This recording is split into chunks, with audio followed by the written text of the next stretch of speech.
Good morning and welcome to Random Acts of Poetry.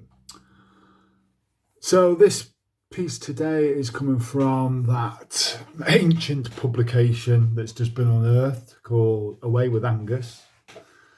It was, I suppose, at a transition in my life when I was moving from that adolescent being into this still adolescent being that hasn't learned to grow up. However, along that little journey all those years ago, I stumbled across Buddhism. And not to pick it up and embrace it as a religion or a tradition, but to look at some of the ideas within it.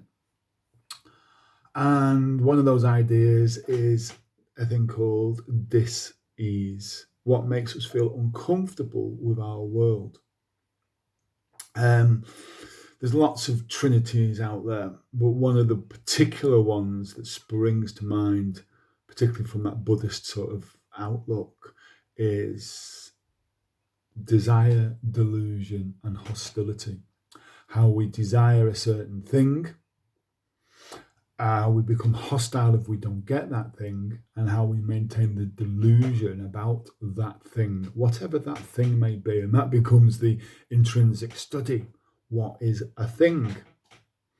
So we use a thing such as a lotus flower that grows in the thick, dark mud that blooms. And the lotus has been throughout many, many ancient traditions.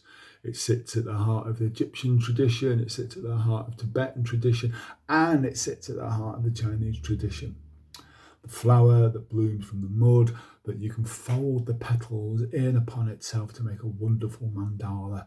And that point of concentration, that point of self, that diamond light, that becomes the truth of meditation. Anyway, here's the poem. I hope you like it.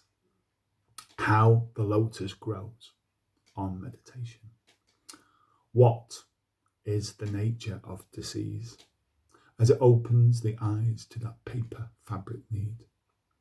When you are mindful, aware of your surroundings, you have no need to ask for any form of grounding. In tune with your inner, happiness is always there. Compassion opens like a flower for those who truly care. To admit all is as it is and draw wisdom from pleasure is the way to unveil a secret beyond measure.